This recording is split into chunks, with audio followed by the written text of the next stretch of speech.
सुप्रभातः छात्राः, अहं मधुलिका पाण्डे, त्वं संस्कृतशिक्षिका।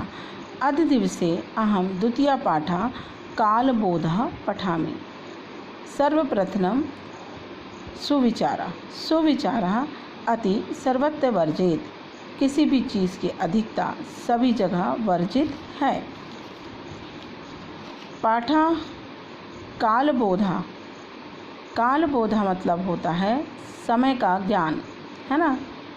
तो आज हम इस लेसन को पढ़ेंगे हिंदी में अनुवाद के साथ। बेटा, यह भी एक संवाद है, किंतु यह बहुत इम्पॉर्टेंट है, इसलिए मैं इसका आपको अनुवाद भी लिखवाऊंगी, तो आप लेसन को अच्छे से समझें।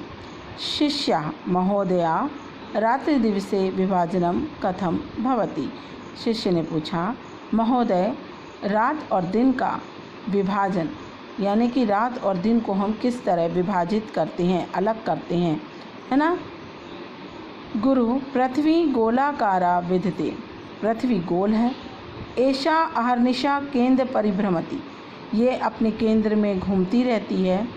यदा अस्य च भागा सूर्यस्य सम्मुखे भवति तस्य सूर्यस्य किरणः पतन्ति तदा दिन जायते।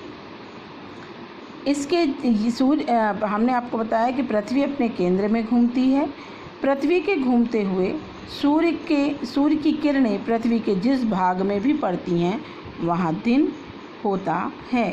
यस्मिन् भागे किरणाः न पतन्ति तत्र अंधकारा भवति रात्रिश्च जायते।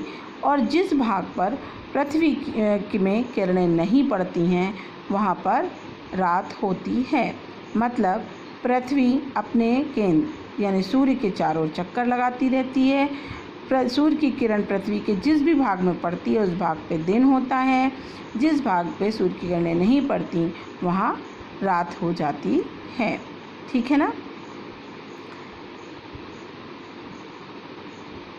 सूर्य प्रातः पूर्वस्यां दिशि उदिते साय च पश्चिमी दिशि अस्त गच्छति, है ना। सूर्य सुबह प्रातःकाल पूर्व दिशा में उदित होता है और रात्रि को पश्चिम दिशा में अस्त होता है। शाम को पश्चिम दिशा में अस्त हो जाता है।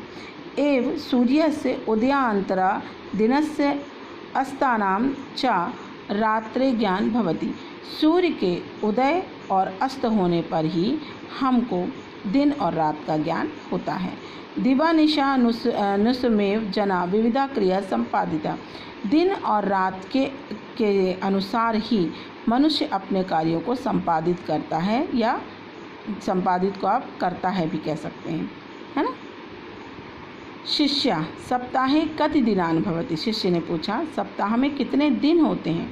गुरु, सप्ताहे 7 दिनानि भवति। सप्ताह में 7 दिन होते हैं। तेषां नामानि तु, इनके नाम हैं रविवासरा, सोमवासरा, मंगलवासरा, बुधवासरा, गुरुवासरा, शुक्रवासरा और शनिवासरा। इनके नाम हैं रविवार, सोमवार, मंगलवार, बुधवार, गुरुवार, शुक्रवार और शनिवार। शिष्या वर्षे कति मासा भवन्ति। शिष्य ने पूछा, साल में कितने महीने होते हैं। गुरु ने बोला, वर्षे 12 मासा भवति। साल में 12 महीने होते हैं। तेषां नामानि तु, इनके नाम हैं चैत्रा, वैशाखः, ज्येष्ठा, आषाढ़ः, श्रवणः, भाद्रपदा, अश्विनी, कार्तिकः, मार्गशीर्षः, पौषः, माघः, फल्गुनः, चेती, है ना। चेती कोई महीना नहीं है, ठीक है ना, उसको और कहा जाता है। साल में 12 महीने होते हैं। चैत, वैशाख, ज्येष्ठ, आषाढ़, श्रवण, भाद्रपद, अश्विन, कार्तिकेय, मार्गशीर्ष, पौष, माघ और फाल्गुन। ठीक है। शिष्या तिथिया कति भवति। तिथि कितनी होती हैं। गुरु, प्रतिपक्षा तिथिया 15 भवति। प्रतिपक्ष में 2 तिथियाँ 15 दिन की तिथियाँ होती हैं। प्रतिपक्ष होते हैं शुक्ल पक्ष और कृष्ण पक्ष। ठीक है। यथा प्रतिपदा द्वितीया, तृतीया, चतुर्थ, पंचमी, षष्ठी, सप्तमी, अष्टमी, नवमी, दशमी, एकादशी, द्वादशी, त्रयोदशी, चतुर्दशी, पूर्णिमा, अमावस्या वा, है ना। कैसे होते हैं? 15 दिन की तिथियां इस तरह होती हैं। पहले मतलब प्रतिपदा, फिर दूसरी, तीसरी, चौथी, पाँचवीं, छठवीं, सातवीं, आठवीं, नौवीं, 10वीं को हम एकादशी, फिर 11, फिर त्रयोदशी, फिर चतुर्दशी होती है और उसके बाद पूर्णिमा आती है और फिर अमावस्या।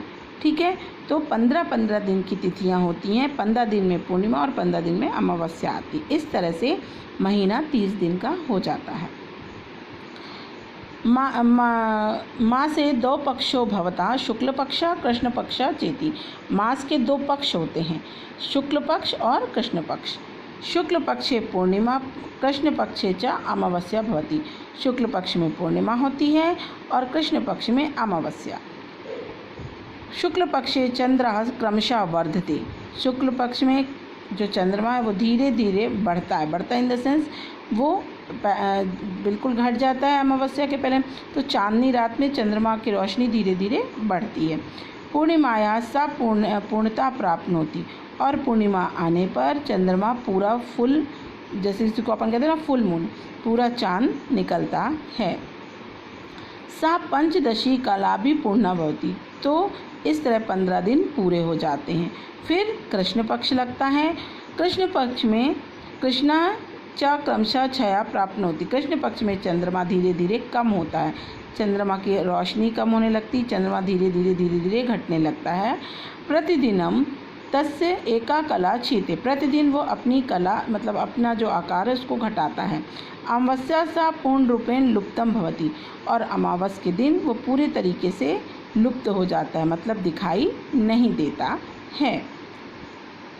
शिष्य वर्षे कति ऋतुवा भवन्ति। शिष्य ने पूछा वर्ष में कितनी ऋतुएं होती हैं? गुरु चैत्र वैशाख्यो बसंत, ज्येष्ठ आषाढ़्यो ग्रीष्म, श्रवण भाद्रपदयो वर्षा, अश्विनी कार्तिके शरदा,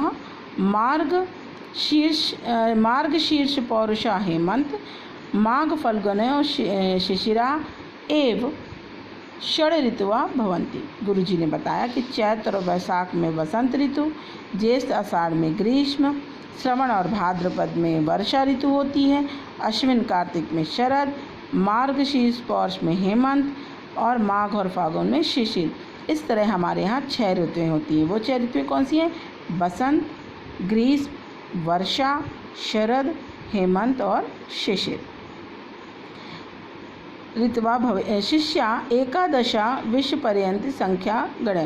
तो फिर गुरुजी ने कहा कि अब 1 से 20 तक की गिनती को तुम पढ़ो। Turn your page. शिष्य ने आम ठीक है। एकादशा, द्वादशा, त्रयोदशा, चतुर्दशा, षड्दशा, षोडशा, सप्तदशा, अष्टदशा, नवदशा विशति। 11, 12, 13, 14, 15, 16, 17, 18, 19, 20। गुरु साधु वत्स, बहुत अच्छा, समयुक्त, सही है। तो बेटा ये था आपका 2nd लेसन। ठीक है, इसमें शब्दार्थ दिए हैं, ये आप लिख लेंगे। कठिन शब्द में मैं टिक लगा दूंगी और जब मैं आपको स्टडी मटेरियल भेजूंगी तो उन कठिन शब्द को आप लिख लेंगे। ओके, तो सब लोग स्वस्थ रहें, सुखी रहें। आप सबका दिन मंगलमय हो।